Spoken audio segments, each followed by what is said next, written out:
7, 8, 9, 10. This is Chad Barron. You're listening to My Alien Life.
My guest tonight has a vast resume and a lifetime of experience. Michael Herring is a 15-year military veteran and retired physician assistant. And we're going to talk about that live, apparently. Yeah, we have a studio audience for at least part of this, and I'm going to have to turn down their microphone because I didn't know I had left it open, so thank you guys for being here. But Michael, thank you so much for your service, and thank you for joining me, and welcome. All right, thank you for having me tonight.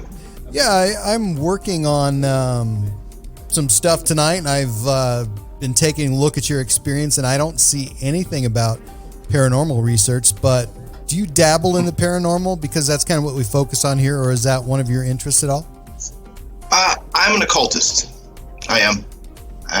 And I began studying the occult and alternative medicine practices and religion and philosophy last year when I had my spontaneous spiritual awakening.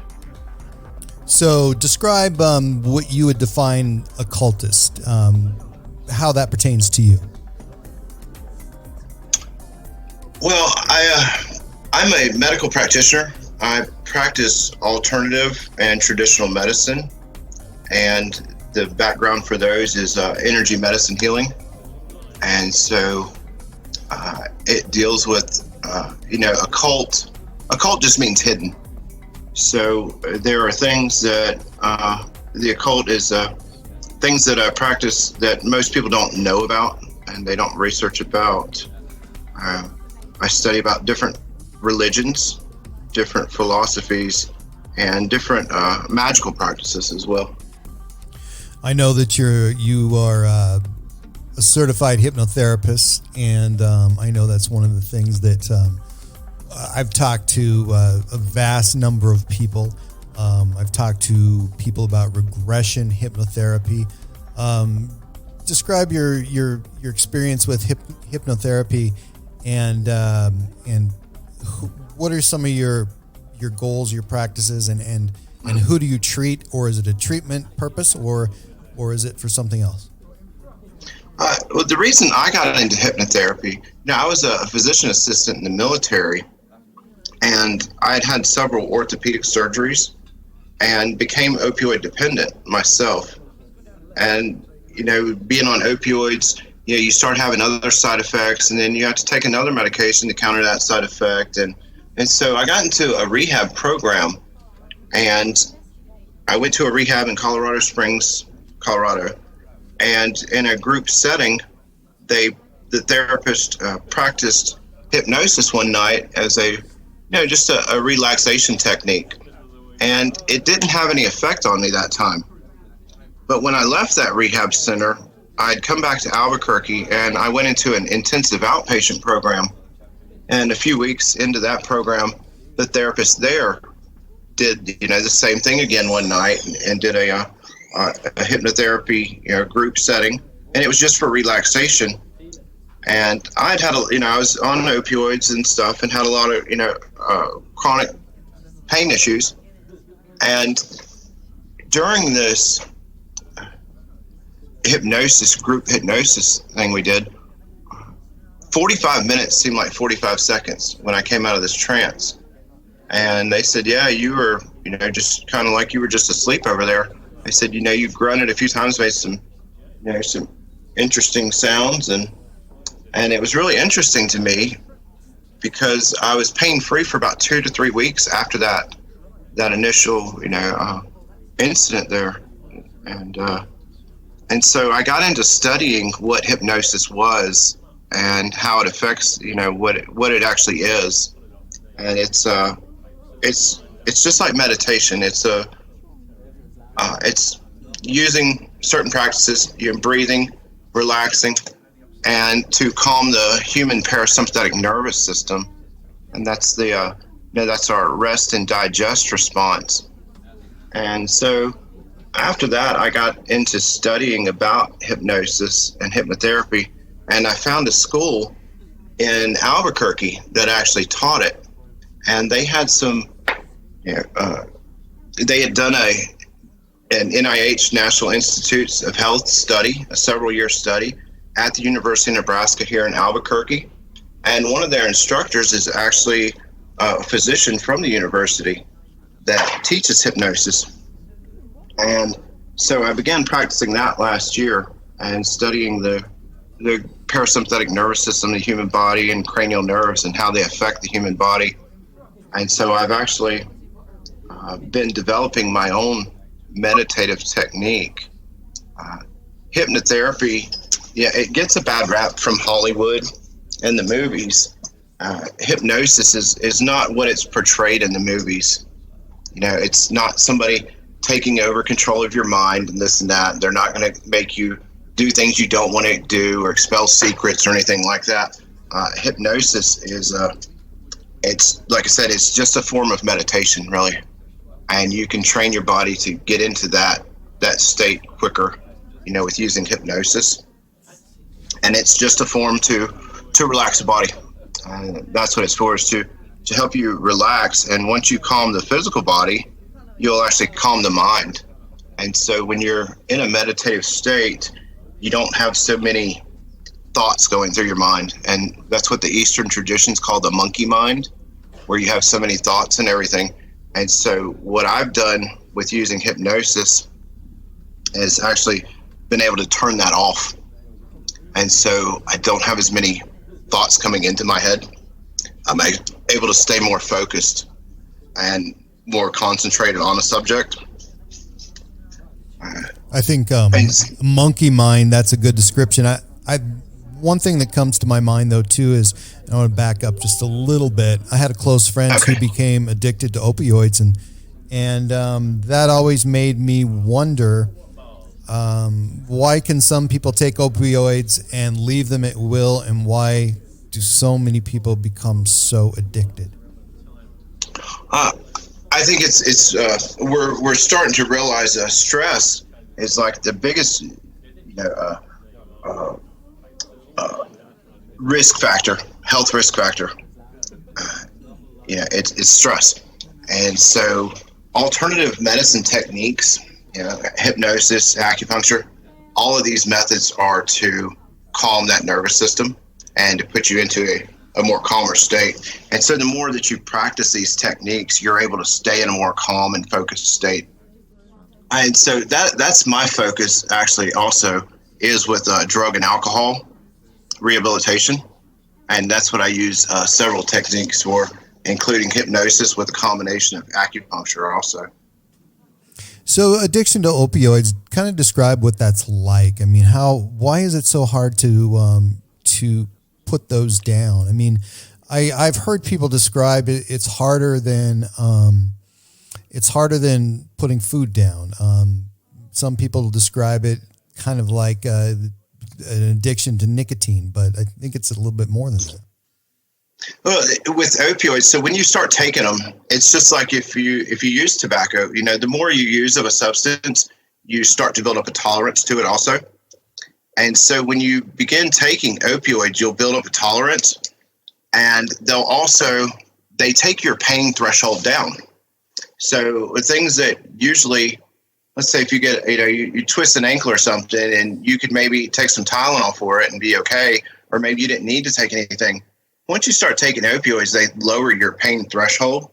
So even other little injuries, will be more significant. They cause more pain. And so it makes you more susceptible to pain also. And I think a lot of it too is our past. It's things we have on in our life that kind of sets us up for that. Right. Going down that path.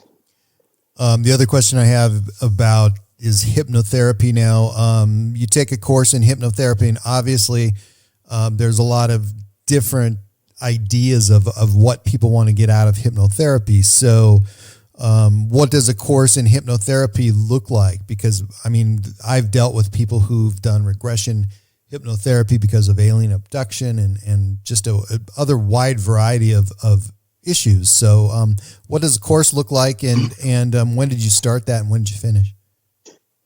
Okay, I took a course here locally in Albuquerque, and I attended last summer. And so I attended for 8 weeks. It takes 6 weeks to become a certified hypnotherapist. I did another additional 100 hours to become a certified medical support clinical hypnotherapist. And so that's helping with people with medical conditions also. Actually, you can use it for dental. Instead of when you have surgery, instead of having anesthesia, you could use hypnosis instead, which is, how surgeries used to be performed. And then they offer another 2-week course, another 100 hours, specifically in past life regression. So why do you think past life regression has become one of their focuses? Because to me, I would think that they would focus more on the conventional, but is this some sort of passing phase, or is this something that's going to become mainstream? I think it's becoming more mainstream with, the Eastern traditions have been practiced for thousands of years. And you go anywhere in America now and you're starting to see, yoga studios everywhere. There's a trend towards vegetarianism, veganism. You're hearing things about enlightenment and meditation. You're seeing these things all over the place now. And what made it more popular, what started making it more popular was in the 1960s when people from Hollywood were going over to the East and shooting movies. And they started making these, martial arts movies and things like that. And so people started getting interested in these things. How are these people doing these, had these amazing abilities and things. And so it started becoming more popular in the West, especially places like California or here in New Mexico. And now with the internet and communications, these things are getting to be more and more popular. And we're going into the future by going back to the far past. We're getting more now. People are getting away from the processed foods and going back to more organic, raw vegetable foods, raw fruits and vegetables. And so we're going back to, going into the future by going back to the far past. And so these things, like I said, they've just become popular in the United States in the past few decades. For those reasons. So you've studied and you've focused on so many facets of health. You consider this a holistic approach. And in your opinion, what is the necessary amount of coursework and life work for you to be a truly holistic healer, teacher / practicer of this kind of medicine? It's for me, it's a lifelong, education. I started in my 20s. I went in the military working on telephones and computers, and I had to take a course in CPR and just seeing how the human electrical system worked. The heart works on electrical system. It got me interested. And I had an older brother. He worked in medical. And I was doing really well in college. And he said, hey, why don't you go check this out? So I went and studied to become a physician assistant. So I've got a master's degree in that, and also as an EMT basic. And I got certified in that and volunteered as that. Like I said, when I got out of the military, I went and studied hypnotherapy. I've studied auricular acupuncture. I'm a Reiki master teacher, energy healer. And I just did an interview yesterday. I'm looking at going back to school in January for 3 years to do a second master's in Oriental medicine, which is acupuncture and herbology. And so I've gotten away from, I said, the biomedicine and prescribing medications and things, and into holistic health. And I see there's a greater trend towards, holistic health now because of the information we're learning, and the techniques really work. And people are getting away from, we had the opioid epidemic, and that's been in the news lately also, about that. And so people are wanting to get away and learn ways to take care of themselves without having to take a pill or go to a doctor. And so that's why I'm looking at studying, herbology also to help people, make herbal preparations instead of taking a medication. And I myself, I went from taking about a dozen medications to not taking any. I don't, drink alcohol. I don't use tobacco or caffeine either. So to get to that point, what's the number one thing? Where do you start? I mean, obviously there's a lot of people out there that take a lot of medication, they smoke, they drink, but they got to start somewhere. Where would you have them start? It's all about mindset and what you believe in. And so hypnotherapy was actually, it's one of the greatest things I've done. I went to train to become a hypnotherapist, but it was more for myself. It was to work on my own issues from my past, and that's what it helped me do. It was really phenomenal, the training, because of how they've got it set up. So you're actually going through each of the sessions yourself, as a student, and there's several sessions set up, and it's to help people to ground themselves and to build self-esteem and to change people's beliefs. And that's what hypnosis is. It all has to be, when you hypnotize somebody and put them into a meditative state, you're helping them to block out their conscious mind, that monkey mind, and putting them into a state where they can stay focused and have that executive control. And you go in and start putting positive suggestions in to help people to improve their lives. You talk about your awakening. What was the intention of that, and describe what happened? I had to do some research about it. I wasn't sure what had happened to me. And so I've done my research, and what I had was called a spontaneous awakening. So before this awakening, like I said, I was practicing biomedicine myself, had these surgeries and things, and was opioid dependent myself. And so with hypnosis, a lot of people, that are into alternative medicine, into the occult, things like that. Like you said, about people doing past regression. I didn't know, I had never heard about past life regression. I didn't know what that was. I had just learned, hey, there's this alternative medicine technique that I learned, and it was like, hey, I'm going to learn that. And so last year, while practicing to become a hypnotherapist and also practicing this auricular acupuncture technique, some things just started happening to me all of a sudden. And I woke up one day, and it just seemed like I was in a dream state. It seemed like everything was moving around me, but I was just kind of sitting there just like an observer now. And so I didn't have any kind of spiritual practices before this awakening. Once this awakening happened, the spiritual awakening, one of the first things, I noticed was my vision had become clear. And it went from like watching regular TV to watching HD TV. And so I quit wearing glasses. And I went to the store and I bought some readers. And within 2 weeks, I didn't need those anymore. So you're saying this is happening on two levels, a physical level and maybe three levels: physical level, a spiritual level, and a mental level. Yes, on all three. So I've had drastic changes in my entire life since then. So let's go. Let's hit those one at a time. Describe other than your vision. What else did you experience physically? Well, I've quit blinking my eyes. I know that sounds strange, but I quit blinking my eyes. I'm doing some research into that. So was that a determination? Was that a decision that you made, or is it just a result of the spontaneous awakening?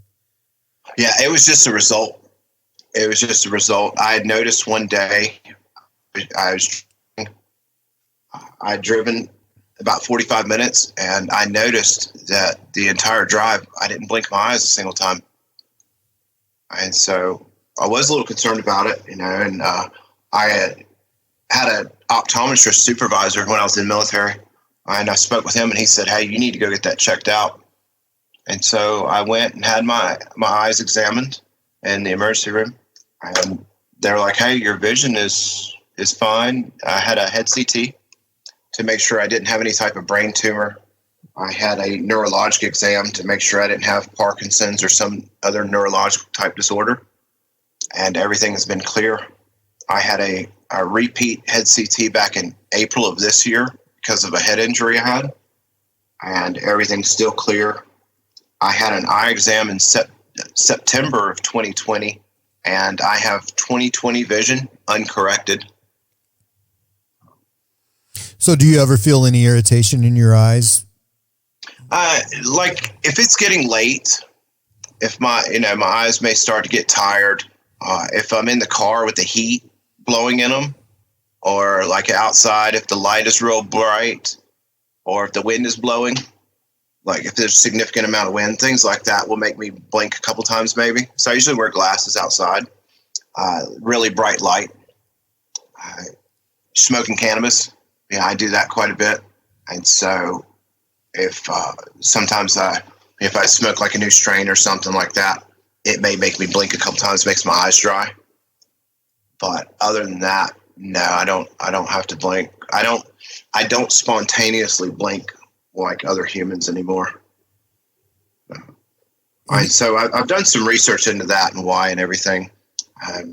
So some other physical changes. Like I said, I got off the opioids, and so I got off my last dose of those last September 2nd. And so up until October, I was still walking with a cane last year.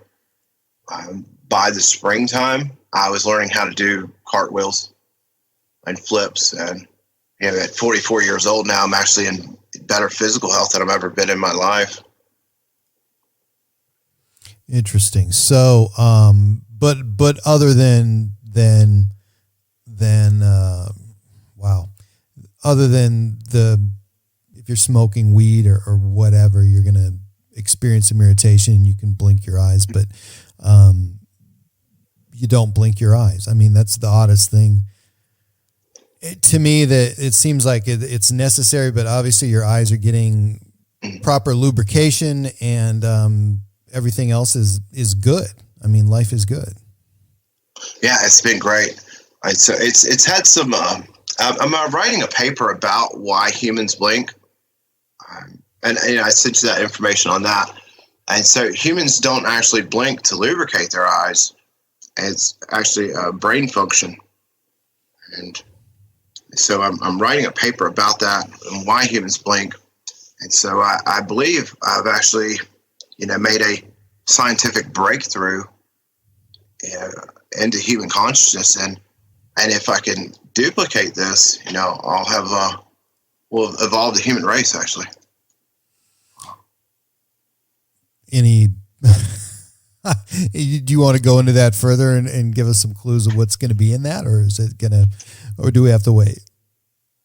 Well, I've done my research, and so the reason humans blink, it's like I was saying that it's a sympathetic response. It's called a fight or flight response. And so when you blink, it's taking you out of higher brain function and putting you into it's letting you be aware of your surroundings, and that's what it's for, you know. But I'm not a zebra like standing out in the field, you know, waiting for a lion to come attack me. I don't need to be on guard like that anymore. As humans, you know, we like to stay focused in our studies, and it's, you know, we try to find ways to turn off that monkey mind I was talking about. Right. And so I've developed a technique now that can actually turn that off permanently.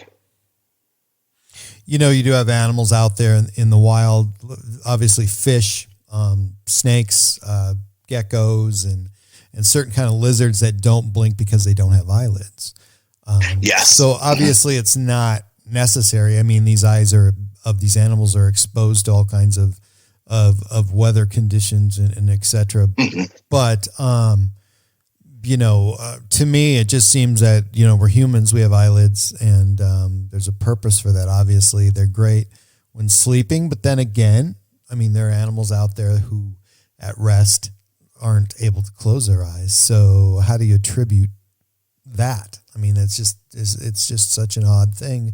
Not that I don't believe you. I absolutely believe you, but there's so many things that we do on a normal basis with our bodies that, you know, what else isn't necessary? So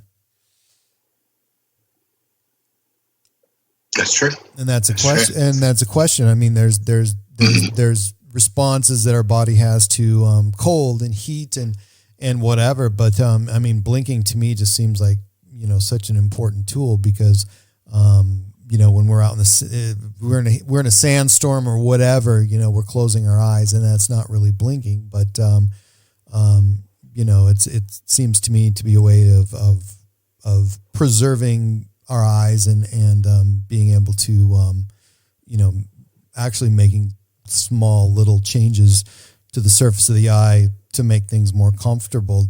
Do you ever feel uncomfortable just in a normal day when you haven't blinked for say 12 hours? Now I do have the ability to blink. No, so if my eyes, if they do get irritated, I can blink. You know, and I'll blink once or twice. And you know, if I'm sitting there reading something, if the lights bother me, if there's bright light, you know, if I've got allergies, you know, like last year I caught a cold, and for about 2 weeks, you know, it bugged me so bad because I was having to blink because my eyes are irritated and dry. But other than that, no, it doesn't bother me.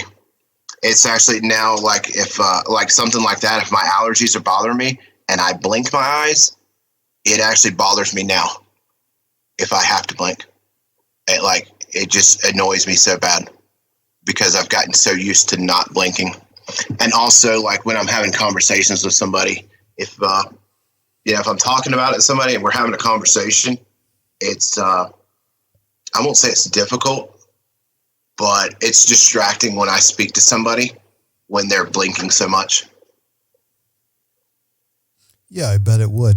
What other physical differences have you noticed as part of the awakening? Anything else? Mm-hmm. Like I said, now I'm you know, at 44 years old, I move very freely. And I'm very active. Where before, you know, I walked with a cane. I was disabled. I was crippled. Yeah, I threw all the canes away. I do a lot of stretching and things now. Very active with my children, you know, dancing, things like that. My health has improved a lot. I used to bite my nails. I quit biting my nails. You know, changed my diet. All the pain issues I had, all the different medications I was on. Yeah, I'm not on any of those medications anymore. What else? So if you were gonna have I kind of touched on this a little bit previously, but if you had a patient that came into your office and you know, some people, even myself, when I go to the doctor, I mean, obviously maybe I have something wrong and I'm not sure exactly what it is, but I do have symptoms. So, I mean, with this holistic approach that you would have, I mean, where do you even start with somebody that has an issue with their body, mind, or spirit? I mean, where do you start with that person? Well, the very first initial thing that I do with them, like I said before, is the first thing I'm going to do is do some things for grounding them.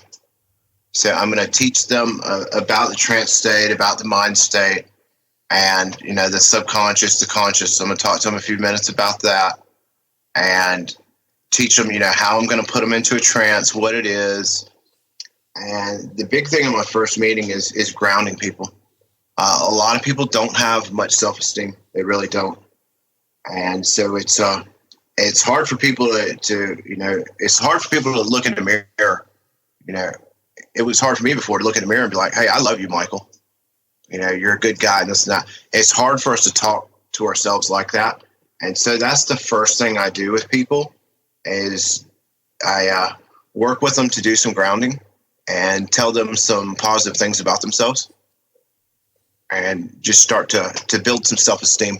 So that's the first thing I do with people is start to build some self-esteem. Do you think self-esteem is a sort of a panacea for almost everybody, or at least a starting point? Because obviously, people are gonna come to you with so many different things, like physical ailments and mental ailments. So and spiritual ones, yes, sir. And spiritual, yeah. Yes. Yeah. So the first, my first session, that's the only thing I work with on the first session is getting people grounded and building their self-esteem up. And then in my second session, I do some other things. I teach them how to start meditating and how to do meditation, or what we call self-hypnosis. And so they can put themselves into a meditative state and start doing some other things and working in their imagination. That's the big thing about hypnosis is the imagination. Albert Einstein said it also. He said, the will get you from point A to B. The imagination will get you anywhere. And so that's a lot of what hypnosis is using your imagination and learning how to become comfortable with that and being comfortable with yourself. Like I said, grounding people, building some self-esteem. And I'm not sure if you're familiar much with meditation and chakras. A little bit, yeah. And with energy healing and things like that. And so those are the things I work on, is getting them grounded, focused, start doing some meditation. So it'll start calming their body down, physically, mentally, and spiritually. And then doing different things to start working on those other chakras to open those up and balance them. Is regression hypnotherapy for everybody? I mean, for myself, there's some things that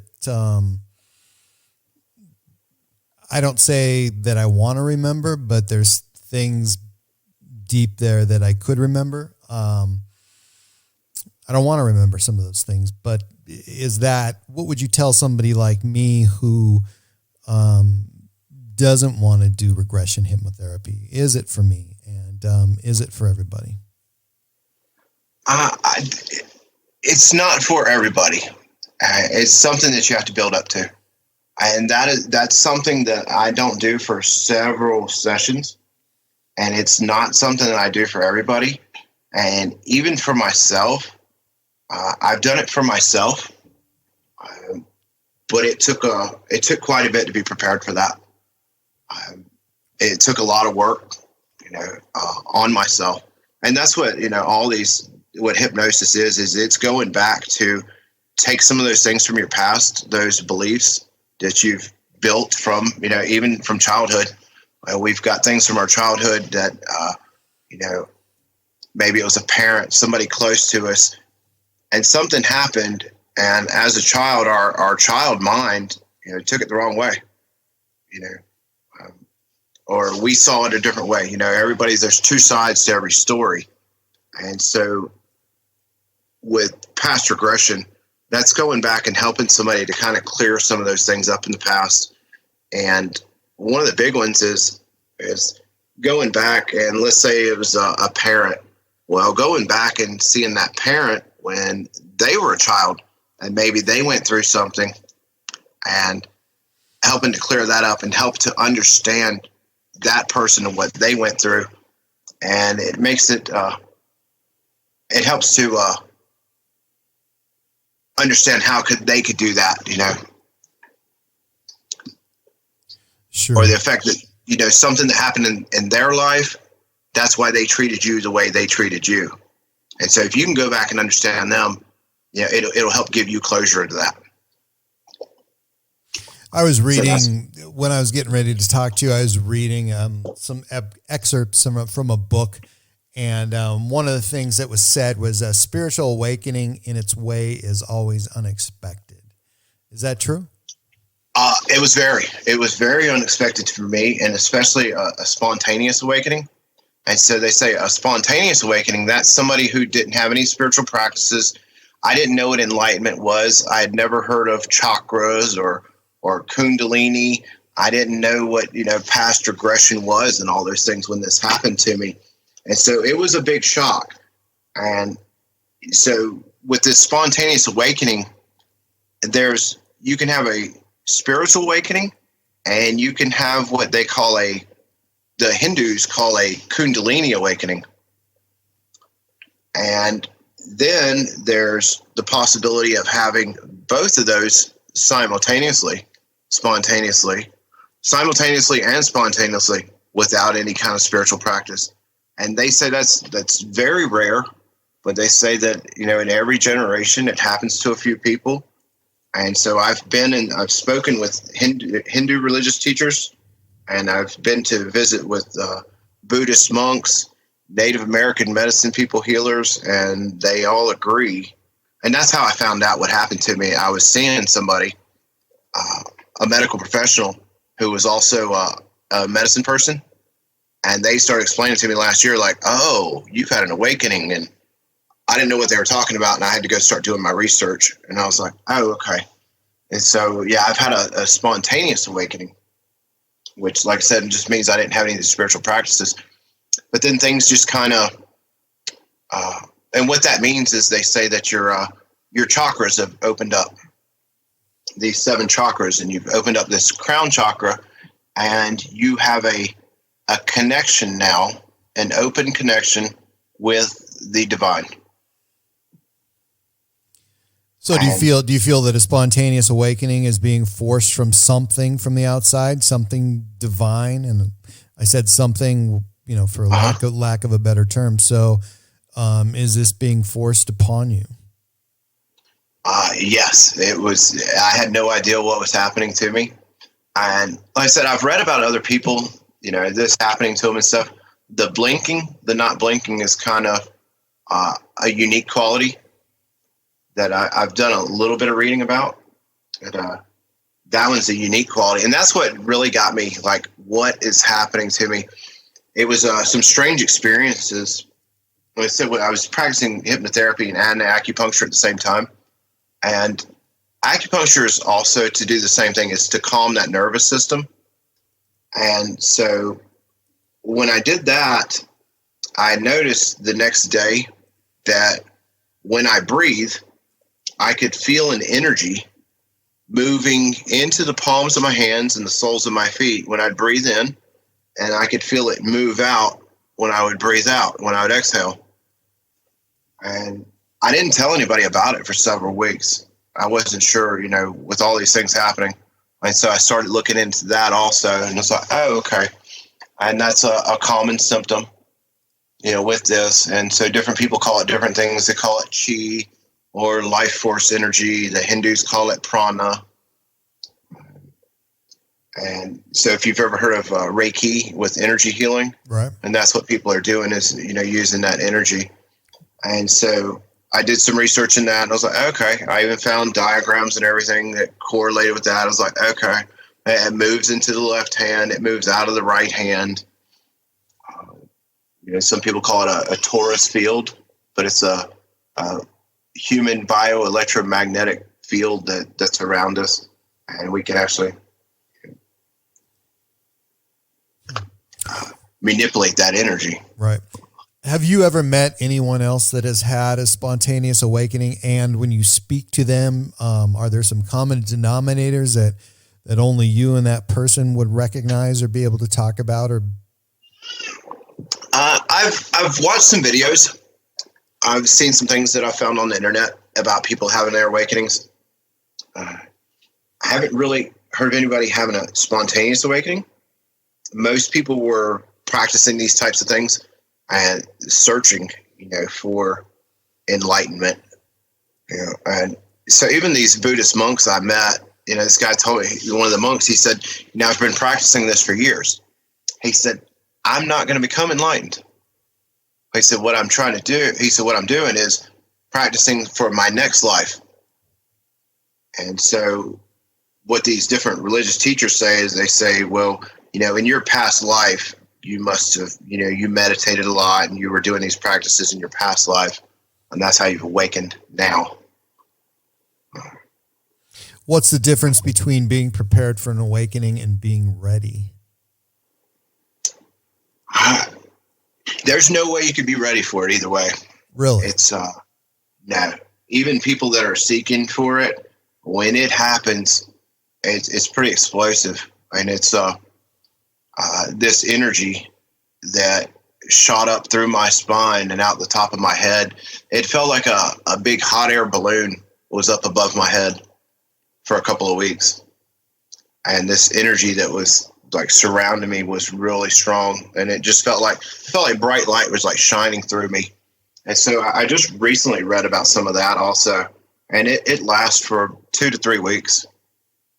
And then it'll kind of settle down.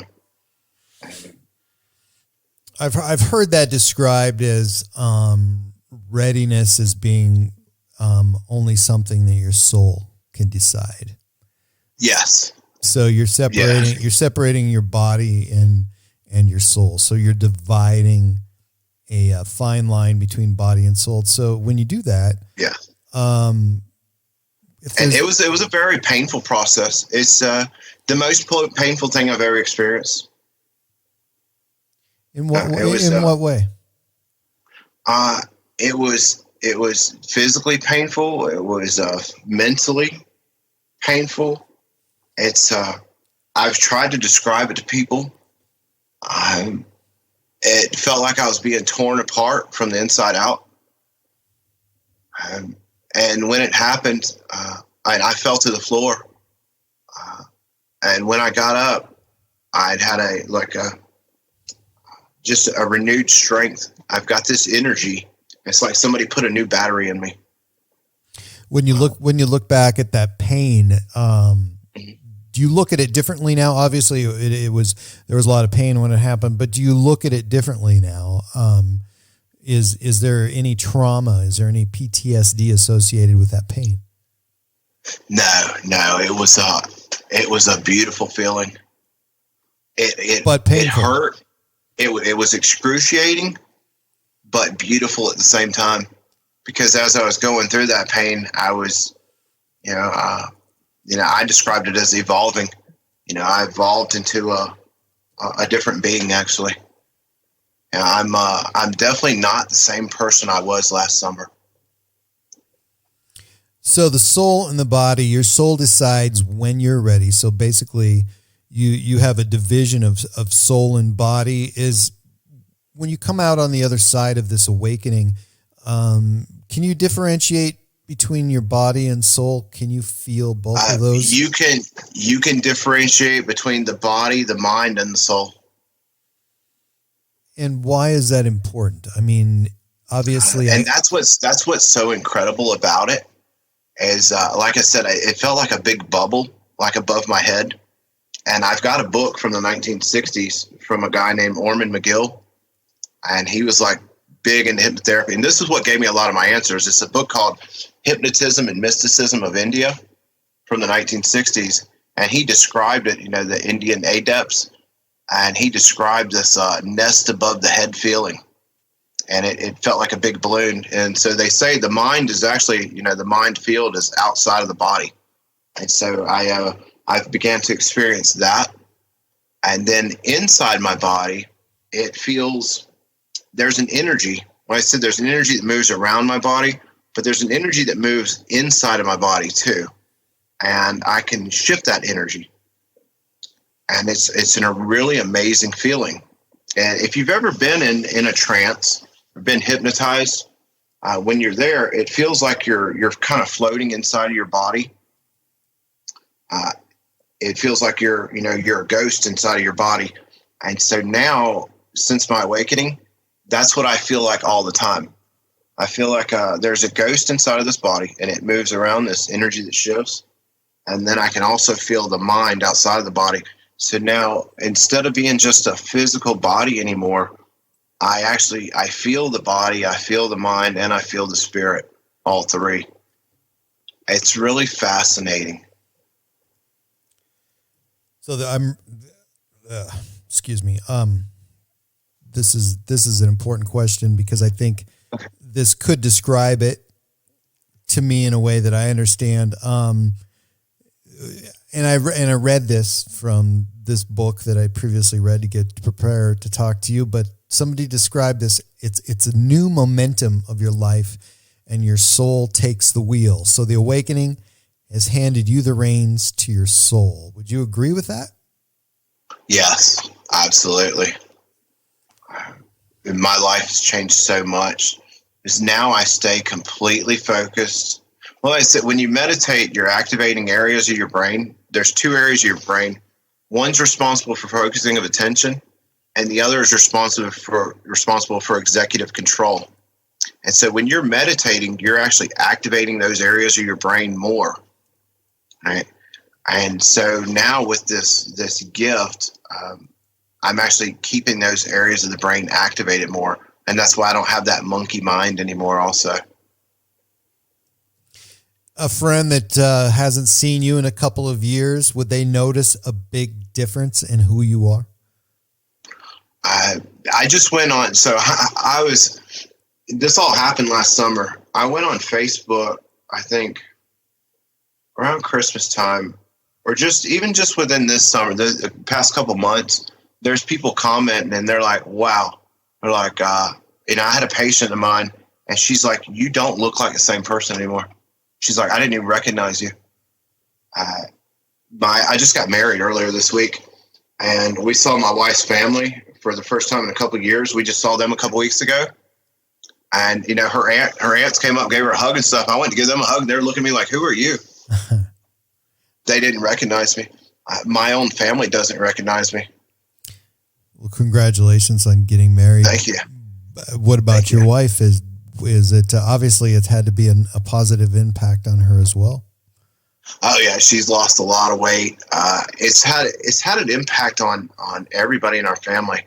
Her daughter's dad was messaging her last night. He's had some trouble in his life, and he said, "Hey, I'd really like to talk to you." He said, "I know you guys, y'all help people change their lives now for the better." And he's like, "I'm sick of what I'm doing. I'm ready to, do some better things in my life, some more positive things." So yeah, my focus now is stays positive. One of the other things my awakening last year, I became very sensitive to sounds and things like that. And like I said, lights and everything. And so turning the TV off was one of the first things I did. And that's probably a good idea for everybody. Mm-hmm. Yeah. So I don't watch television anymore. I stay focused in my work. Like I said, I'm writing a research paper, and you've got some of that information, on why people blink. And I just found that's why I'm, ready to start talking about this stuff also, is I found the supporting research within the past couple of weeks that supports this. And that's why I'm like, okay, yeah, I just applied this week to go back to school and things like that, because okay, I know what's happened to me now for the most part. It's really great. Now, what can I do to share this with other people and to help other people possibly develop these qualities? So has anyone spoken to you face to face and find the fact that you don't blink unsettling? Because I'm wondering how I would feel about that. A lot of people do. It's intimidating. It's a bit intense to some people. It is, especially if I'm having a conversation with somebody. A direct conversation. But then again, but then again, they got to feel like you're giving them your undivided attention. of sorts. Oh yeah, but some people, they don't like that so much either. Guys, Yeah. If I have words with somebody, they think that I'm like staring them down, being angry with them. I've become very assertive, and it's a very dominant quality. Also, yeah, I've got a meme that talks about samurai warriors or whatever, and a leader comes. He says, I could run a sword through you without blinking an eye, and he says, you're talking to a man who could have a sword run through him without blinking an eye. So it's I hear different rappers and stuff. Even Eminem, he talks about. He's like, I don't blink when I sneeze. The only time I close my eyes is when I sleep. So it is a very dominant quality. People will pick up. They don't notice that I'm not blinking, but they just people do notice. Yeah, they get my undivided attention. And so on my website, it'll say, like, on the part of my bio at the bottom, it says, I won't blink an eye at your concerns, guaranteed. And, I'm the only person in the world that can make that guarantee to anybody. Like, hey, come see me. I won't blink an eye at your concerns, guaranteed. You're the only person in the world? Yeah. That's pretty neat, isn't it? Did you Google that or anything? I didn't. I was one. So Guinness has a world record of like 35 or 37 minutes. These two guys did years ago, and they did it for a charity event. And the unofficial world record was a Filipino actor who did it on TV for 77 minutes. And so I'm interested in, COVID came along this year. Guinness World Record Day was November 19th this year.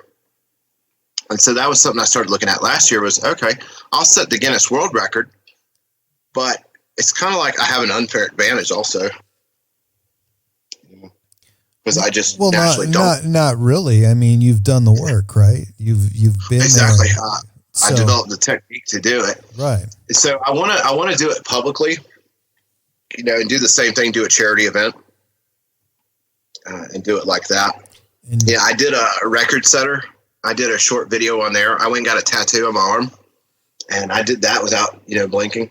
And so, the background music was only like 4.5 minutes. So I just did that, like, longest time getting a tattoo without blinking. Okay, so I saw that video and I wondered what that was about. I thought you were just showing off your new tattoo, but I get that now. So the Guinness Book of World Records, though, I mean, you consider that. I mean, they're going to show up and say, hey, we're going to, we have you for an hour, and you're still there hours later. So, there would be no end to that record. They would, they're going to give you, they're probably going to be the first world record in history where they had to give you a time limit. Exactly. I found a commercial. It's like a chocolate commercial. And it was like, the lady does, she's going around like 24 hours without blinking or something. And then they like give her the chocolate and she blinks or something, So it is something that, somebody would be interested in. I'm interested in getting the medical community, getting the medical community involved. And so the next thing is, to try and get a functional MRI. I do have a appointment this month, the end of this month, with my primary care. Because I've started talking to them now also, and like, hey, I want to get this evaluated. Nobody else seems to be interested. And so the biggest thing also is I need to rule out any type of medical condition, because anybody's going to say like, okay, where's your studies to prove you don't have any kind of medical condition that's causing this? And so I'm looking to, hopefully get a functional MRI and get other departments interested in this now at the university. Like with ophthalmology, neurology, psychology department. And so I've also got I've spoken with psychiatrists, psychologists. I've got another follow-up, my optometrist in February. And I've got a psych, I'm doing a 2-hour psych eval at the end of this month also. So I'm getting everything, set up and so I can rule all those things out and say, yes, I've had all these medical evaluations. But with the support and, documentation I've got now with these research studies, I think it's going to be really neat. How is this going to help people out? So, like I said, when people are meditating and then they're working in those, they've got activity in those areas of the brain with higher brain function. When you blink, it takes you out of those areas of higher brain function into something we call the default mode network. And the default mode network, that is that little voice in your head. And it's also that critical voice that causes people to live in the past, which causes symptoms of depression. And then people are living in the future. They're thinking about the future. And so it causes symptoms of anxiety. And so I believe with this technique I've developed, it's going to help to treat those conditions, to help people with depression, anxiety. With this technique, I believe I'm getting more dopamine into my brain because of higher function in those areas and less in the other. I've been doing research into Parkinson's and Alzheimer's and what actually causes those diseases, and being able to possibly reverse those effects. People who have suddenly found themselves on a surge of adrenaline or dopamine usually are wide-eyed. And again, you mentioned fight or flight prior, and I mean that's a good example. So this is something that you're doing without those natural bodily fluid drug enhancements. Yes, that's what's so incredible about this. I'm using it's a way of talking to people and sticking some needles, some acupuncture needles, barely into the surface of the skin in just a couple of points, and doing things for them to keep them off of years of medications, or possibly a lifetime of medications. And so one of the topics on this show, most of the topics on this show are aliens. And I know my listeners, and I know that some would label you possibly reptilian, which I know isn't true. But what do you say to people that label you with labels that you don't agree with? I'm okay with that. When I first shared my little video and I was like, hey, I set my first world record, the first comment I believe on there was somebody put, alien ? Huh. And I said, no, I'm just special. But I mean, honestly, I am kind of alien compared to the other 7.8 billion people on this planet. I'm different than everybody else. I guess we're all special and different, but I've got a quality that definitely sets me apart from every other human on the planet. So to most people, I would say, yeah, I'm alien in a way. Yes, sir. But I think, that it's certainly true that humans can do so many extraordinary things, like I couldn't do a 720 on a skateboard. I couldn't do 4 backflips on a bicycle. There's so many things that I can't do, but there's a lot of things that I can do. So I think being extraordinary isn't alien at all, just because, obviously you were at a certain point and then you crossed a line that brought you to another point in your life that's rather different than most people have experienced. But there are so many versions of that in life. And I just think that people like, whoever who sit and suffer through the mundane life and are bored with their own body and soul, can't come to grips with the fact that people are amazing and they can do so many amazing things. And just because you don't know somebody like that doesn't mean they don't exist all over the planet, because they do. Exactly. That's true. Yeah. And that's, something that I help people with, those beliefs. People have those beliefs that were, some of those were instilled in us from even before we were ever born. Things that we've seen and heard, and we all have our own different perspectives. And that's what makes us all so unique. But yeah, you're absolutely right. Being open-minded. There's a lot of different things out there. And like with this, it's I think having the research, I really didn't want to talk about it before, but now having the research, and I can explain to people, like, because they're like, well, don't your eyes get dry? I'm like, well, did you know you don't actually blink to lubricate your eyes? It's actually a primitive animalistic response to keep you engaged in your environment. And that's like, if you've ever watched somebody watching TV or playing video games and they're sitting there with their mouth open, right, and they're not blinking, and they're just right in a trance. And that's why you blink, is to keep you from being locked in one of those trances like that. Right. If somebody showed up and had pointed a gun in your face, I hate to even use that example, but obviously you're going to give them some unbelievable attention, and most likely, you're going to be the one who blinks, or doesn't blink rather. And so it's what you do is different, certainly, but apparently it's doable for us. Yes. So, Michael Herring, just let everybody know where your website is located, and what they're going to find there. And you're also on Facebook. Yes. Yeah. So, High Desert Hypnotherapy and Holistics.